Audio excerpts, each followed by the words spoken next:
সাবেক স্বরাষ্ট্র প্রতিমন্ত্রী বাবর গুরুতর অসুস্থ হয়ে দুবাইয়ের হাসপাতালে। বিস্তারিত দেখুন অগ্রযাত্রার ডেস্ক রিপোর্টে। পবিত্র উমরা পালনের উদ্দেশ্যে সৌদি আরব যাওয়ার পথে বিমানে শ্বাসকষ্টের কারণে গুরুতর অসুস্থ হয়ে পড়লে বিএনপির নেতা সাবেক স্বরাষ্ট্র প্রতিমন্ত্রী লুৎফুজ্জামান বাবরকে দুবাইয়ের একটি হাসপাতালে ভর্তি করা হয়েছে। তার একান্ত সহকারী মির্জা হায়দার আলী গণমাধ্যমকে এ তথ্য জানান।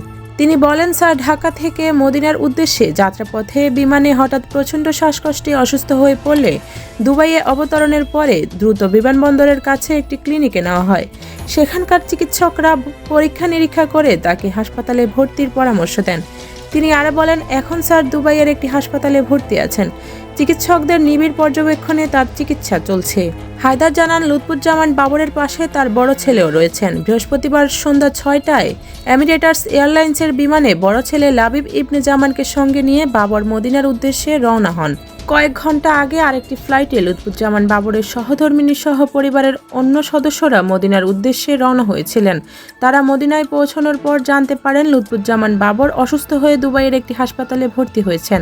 পবিত্র উমরাহ পালনের উদ্দেশ্যে বাবর তার পরিবারকে নিয়ে প্রথমে মদিনা, এরপর মক্কায় উমরা পালনের কথা ছিল। পরিবারের সদস্যরা লুৎফুজ্জামান বাবরের আশু আরোগ্য কামনায় দেশবাসী এবং দলের নেতাকর্মীদের কাছে দোয়া চেয়েছেন। প্রসঙ্গত, দীর্ঘ 17 বছর পর কারাগার থেকে মুক্তির পরে গত 20 জানুয়ারি বুকের ব্যথায় অসুস্থ হয়ে গুলশানের ইউনাইটেড হাসপাতালে ভর্তি হয়েছিলেন বাবর। সেখানে কয়েকদিন সিসিইউতে চিকিৎসকদের নিবিড় পর্যবেক্ষণে ছিলেন তিনি। সব মামলা থেকে খালাস পাওয়ায় গত 16 জানুয়ারি দীর্ঘ 17 বছর পর কারামুক্ত হন লুৎফুজ্জামান বাবর।